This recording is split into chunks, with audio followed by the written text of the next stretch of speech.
Hello, you're watching HW News. This is me, Anusha. Let's have a quick look at the headlines today. 5-judge bench of the Supreme Court referred the Sabarimala temple issue to largest 7-member bench today after hearing pleas seeking a review of its decision to allow women of all ages into the temple. There is no stay on women entering the Sabarimala temple in the meantime. The decision to send the case to a bigger bench was a 3:2 majority ruling, with Justices R.F. Nariman and D.Y. Chandrachud dissenting. It was last year in September that the court held that a century-old ban on women and girls aged from 10 to 50 years was illegal and constitutional. And it was a 4:1 majority ruling back then. Now, according to today's top court verdict, there will be no stay and women will continue to enter the Sabarimala temple. Now, apart from Sabarimala issue, Rafale matter was also supposed to review in the Supreme Court. Justice S.K. Kaul, reading out the judgment for a 3-judge bench, said that the court can't have a fishing and roving inquiry, as it was said that on December 14th last year, when the top court had originally dismissed all petitions seeking a court-monitored probe into the 59,000 crore contract of the fighter planes made by Dassault Aviation of France. Now, after dismissing review petition in the Rafale case, the 5-judge bench of the Supreme Court, while pronouncing its judgment on the criminal contempt case against Rahul Gandhi for wrongfully attributing the Chaukidar Chor Hai Jaib to the apex court, says that Rahul Gandhi should be more careful in the near future. With a word of caution, and with that, the contempt proceeding ended today. Now, in a scathing counterpart, India lashed out at Pakistan for its juvenile propaganda over the Supreme Court's verdict on Ayodhya land dispute and Jammu and Kashmir's bifurcation into union territories, calling it fabricated lies and interference in India's internal affairs. Addressing the 40th UNESCO General Conference in Paris, an Indian official condemned the unwarranted comments made by Pakistan on the judgment made by the Supreme Court of India. Responding to this, the Indian official said that for India, the most important judgmental right is the right to life, and globally, the single largest threat to this right is from terrorism. Diversity of the cultures and educational systems of the member states of the organization. The organization is prohibited from intervening in matters which are essentially within their domestic jurisdiction. Sadly, in flagrant violation of UNESCO's constitution, its ethos, mandate and practices, Pakistan's intervention did precisely that. Pakistan's intervention is an interference in India's internal affairs. It is unacceptable and we reject it. Mr. President, for us, the most important fundamental right is that of right to life. Globally, the single largest threat is this right is from terrorism. Tragically, the reality facing us is that Pakistan is the world's largest producer and exporter of this evil. Pakistan's political approaches are rooted in terrorist violence, and its global engagement is defined by mainstreaming of terrorism as an instrument of statecraft. Ask yourself the following questions. In which country were the perpetrators of 9/11 and 26/11 terror attacks discovered? Where were Osama bin Laden and Mullah Omar found? Which country is home to 130 UN-designated terrorists and 25 terrorist entities listed by the UN as of today? Which is the country where organizations such as Hizbul Mujahideen, Jamaatul Dawa, Lashkar-e-Taiba, and many other banned terrorist outfits openly conduct their activities, collect funds from the streets, and run their offices with active support of the state machinery? Which country is the leader in aiding, abetting, and financing of terrorist activities? The army of which country massacred millions of its own citizens just because they spoke a different language? The answer to these questions is Pakistan. We, the UNESCO and the global community, certainly do not need Pakistan, this hub of global terrorism, to be waxing eloquent on internal affairs of my country. Indeed, the entire peace-loving membership of UNESCO would serve humanity well by coming together to impress upon Pakistan to be a normal country and to eschew preaching, practicing, and propagating terrorism. Thank you. Now moving on, senior Shiv Sena leader Sanjay Raut had hit out at the BJP President Amit Shah, alleging that he was lying on the Maharashtra power sharing deal, which was agreed between the two parties before the state assembly elections. Now, training his guns at the Home Minister, Sanjay Raut said that Amit Shah is lying on Shiv Sena's demand for a rotational chief minister for 2.5 years. He also kept Prime Minister Narendra Modi in the dark over this issue, he said. बयान दे, आप मुझे बता सकते हैं, मैं तो अस्पताल में था, आप मुझे बताइए, मुझे पता चला। उनका कहना है कि सर सारी सभाओं में बार-बार ये बात दोहराई गई, सारी सभाओं में कि मुख्यमंत्री बीजेपी के रहेंगे, देवेंद्र फडणवीस रहेंगे। जब ये बात संज्ञान में थी शिवसेना के, तो ये नई बात बाद में शुरू की गई चुनाव के बाद में। नहीं, सारी सभाओं में नरेंद्र मोदी जी को ये बात कहते थे कि देवेंद्र जी मुख्यमंत्री हो गए,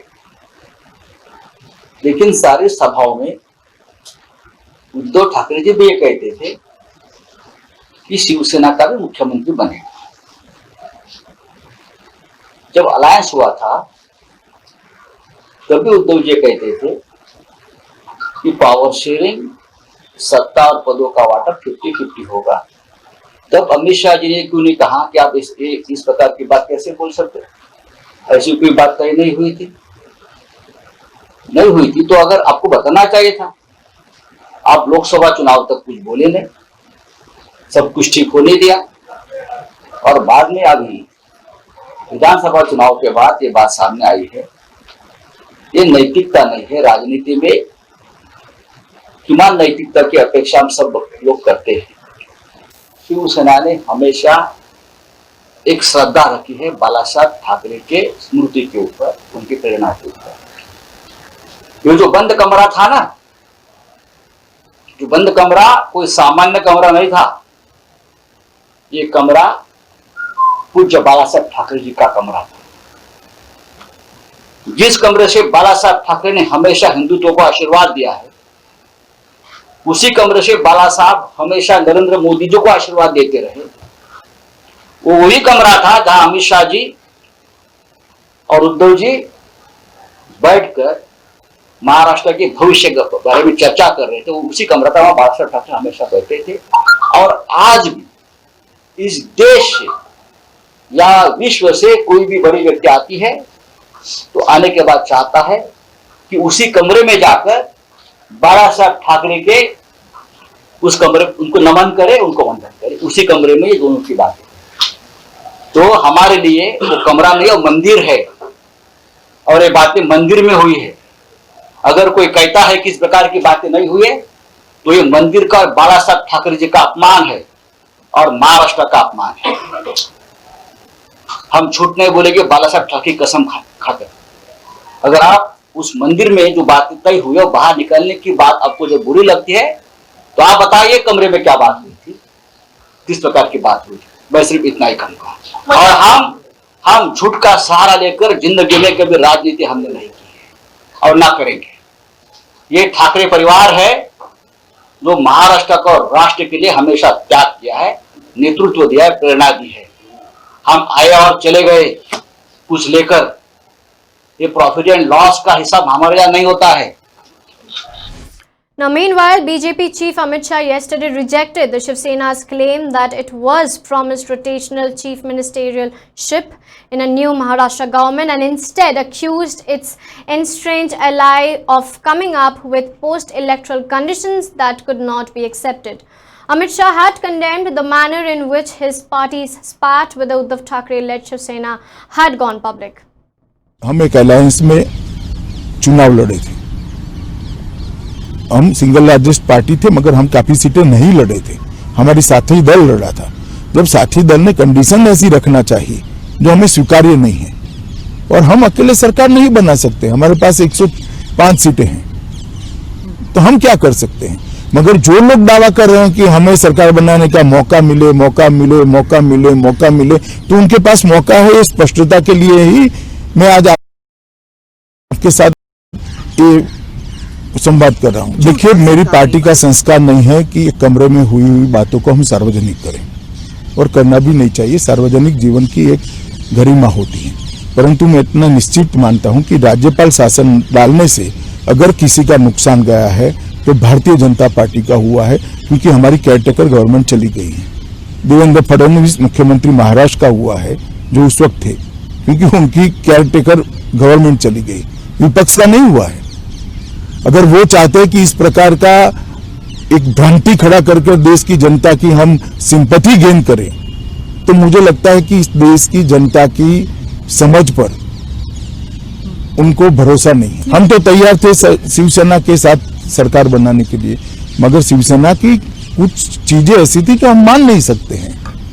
पहले से तो था, सार्वजनिक प्रचार में मैंने कम से कम 100 बार कहा, प्रधानमंत्री जी ने कई बार कहा, और स्वयं देवेंद्र फडणवीस ने कई बार कहा कि अगर हमारी यूटी की सरकार आती है, बहुमत आता है, तो मुख्यमंत्री देवेंद्र फडणवीस बनेंगे। किसी ने कॉन्ट्राडिक्ट नहीं किया। अब कुछ नई शर्तें आती हैं, तो हमारे लिए इस पर हमारा रिजर्वेशन भी है। पार्टी उचित समय पर इस पर विचार करेगी, परंतु मैं इतना ही कहना चाहता हूं कि राष्ट्रपति शासन पर जो हाय तौबा मची है, वो कोरी जनता की सिंपैथी प्राप्त करने की निरर्थक एक्सरसाइज है, निरर्थक कवायद है, इसके अलावा कुछ नहीं। मैं नहीं चाहता कि मध्यावधि चुनाव हो, मैं नहीं सोचता हूं मध्यावधि चुनाव हो। जब 6 महीने समाप्त होंगे तब राज्यपाल संविधान के हिसाब से इस पर उचित विचार कर कानूनी सलाह लेकर आगे बढ़ेंगे। परंतु मैं इतना ही कहना चाहता हूं कि जो लोग कहते हैं कि हमें मौका नहीं दे दिया गया, राष्ट्रपति महोदय ने राज्यपाल महोदय ने बड़ा गैर संवैधानिक काम कर दिया है, हमारा मौका छीन लिया, डेमोक्रेसी में हमारा राइट है, मैं उनको कहना चाहता हूं कि आपका राइट आज भी है, आपके पास संख्या नहीं है। आपके पास अगर संख्या है तो आप जाकर सरकार बना लीजिए। Now moving on, Prime Minister Narendra Modi, who is in Brazil to attend the BRICS forum, while speaking and addressing to the entire audience, had said that despite a global recession, BRICS nations, including Brazil, Russia, India, China and South Africa, contribute to almost half of the world's economic forum. And for more news updates, log on to www.hwnews.in.